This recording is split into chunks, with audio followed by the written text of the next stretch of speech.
All right, welcome back. Yes, Malaki Ugwumadu joins us now, also a legal practitioner and the public affairs analyst, to continue our talk on this national conference talk. Yes, thank you for coming on this morning. Thank you for having me. Good morning, viewers.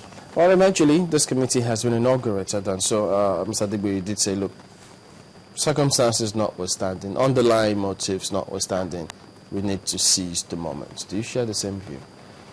Well, I quite frankly appreciate where my colleague and friend is coming from. There's also the need to be a little circumspect as we embrace this whole idea. The reason being that, first and foremost, and this is not sounding immodest, it is not the idea of this government to convoke a national conference. But it doesn't have to be, does it? Sorry? It doesn't have to be. Oh, well, certainly not. As a matter of fact, to the extent that they have now realized the necessity to have it, to that extent, we need to give it to them. However, it is up to those who clearly understand what the issues are, who have been in the vanguard of the agitation for the convocation of a sovereign national conference, to know exactly how and what to seize in the moment, and not being led by the nose, because if it is actually not your idea, you probably will not clearly appreciate where you ought to get to with that same exercise. But you got the benefit of those who will give their recommendations. The two thoughts, two bits into this. Now, let's put it this way. Is it a desirable idea? Certainly it is. Quite frankly, I have been a little cynical in recent times when I say the national conference had actually started in so many forms. How do I mean?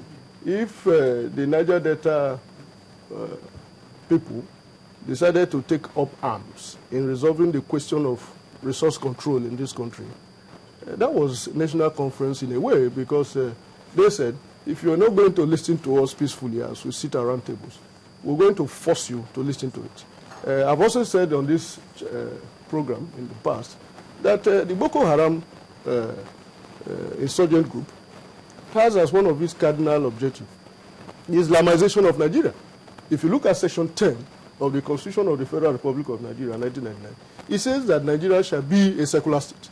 And so if a group is saying we are no longer comfortable with this section of the Constitution, and we have been itching that there should be a change in that section, and you are not listening to us, we will make life uncomfortable for you in order to get that redressed. However violent that sounds, that for some of us clearly depicts the inescapability of this exercise. So to the extent that the chicken has come home to roost, and the government has also, in all fairness to them, succumbed to the superior idea, very, very superior idea that we need to sit down and talk. To that extent, they should be commended. The Nigerian people will therefore have a way of organizing themselves effectively to ensure that the original purpose for which this idea was evolved should not be misplaced.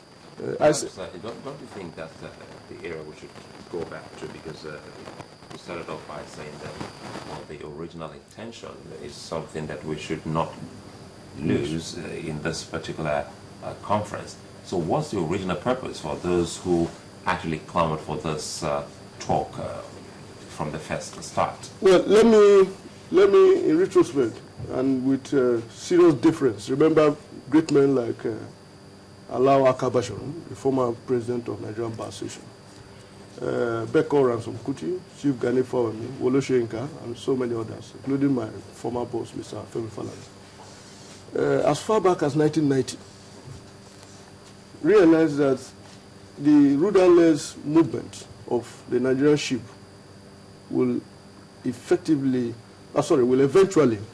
hit the precipice if nothing was done.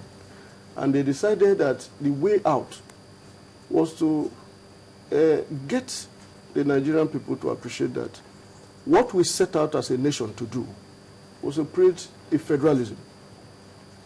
That whole concept of government federalism, which recognizes the juxtaposition of state power at different tiers of government, essentially two levels of government, was completely abrogated with the incursion of military insurgents within the Nigerian polity. That was in 1960, carried on till about the time I was mentioning. And because we were operating we have, as a fact, a heterogeneous society, constituted by various nations in the Nigerian state. It was no longer going to be possible to continue to carry on with our unitary style of government, even when we pretended we were practicing a federation. I'll give you an example. If you look at section 214 of the Constitution of the country, also in the 1979 Constitution, you will find that the Nigerian police is designed to operate in a unitary system of government. It is never intended to operate, and effectively so, in a federal system of government. Even though it was created before 1960? The rope does not make the monk. Even if it was contained or is contained in a section of the Constitution of Federal Republic of Nigeria, the use of that word federal does not amount to the practice of federalism. And that has led us into serious crisis. And I think that why I started with my preliminary remark is to say that, look, we're all citizens of this country. We're all here. We're all witnessing what is going on. President David Mark, for instance, had been a very, very vocal opponent of state policing in Nigeria. But less than 6 months ago, he had to differ to the superior idea that there is no way you can continue with a unitary, with the federal structured police system if you actually want to have security in the country. But the police had not always been like this. Sorry? The police had not always been and like this. That's the beauty of the idea that we must return it to how it has, how we had always conceived it within the context of a federated nation. And not to continue to pretend as though, because these ideas are coming from those who are not with you in government, it should be an idea that must be discountenanced. The same David Mark, and I give it to him, if this is a sense of humility, we should accept that and congratulate him on it. The same David Mark also heralded what is presently playing out, where he clearly identified with some of us to say that, look, we cannot continue like this. There must be a national dialogue. The only thing they are not bold enough to say, and that is why I think that those of us who have been in the vanguard and have been contemplating this idea, must find a way of owning this exercise. How? Owning? Yes, owning it. Not that the people will own it? Of course it is for the Nigerian people. The conference is to be organized for the Nigerian people. And for reflected in the new constitution. Sorry? Will it deliberations and recommendations, or rather the outcome, will it be reflected in the constitution? So that comes, or rather that clearly points to the need for a clear understanding of what President Jonathan and his administration want to achieve. And I have not what the people want to achieve? Oh, well, to the extent that they, in my local palace, they have the knife, they have the tuber of yam. To the extent that the clamor had been on for a long time, and it suits them and meets the convenience of their operation to accept that the conference should kick off now. To that extent, we say, that depends on what they want to achieve. There is no point running away from the sovereignty of the exercise that should go on. The reason being that we've had a series of such conferences in the past, no less those that preceded even Nigerian independence.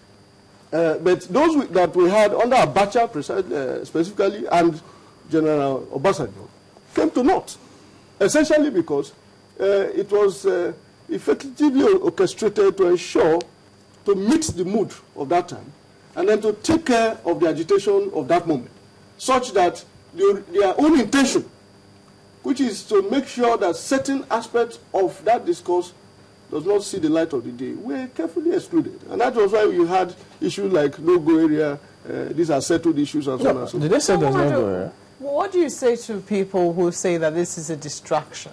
And that this is something to just get us talking and, set another agenda and other things are going on where they're going on?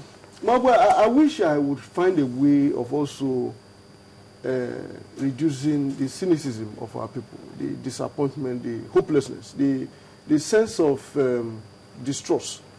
But you cannot do that in vacuum. Those category of Nigerians, well-meaning Nigerians, are serial victims of continuous and consistent disappointment and deceit by even this present government. The last of which, not constitutional conference or whatever, is the Shopee story. We were on the street marching. I remember at Oniko, I was bullied by a colonel of the Nigerian army, together with other comrades of mine. Were you violent? Well, how could we? We cannot be violent when we gave notices that we are going to march on the street.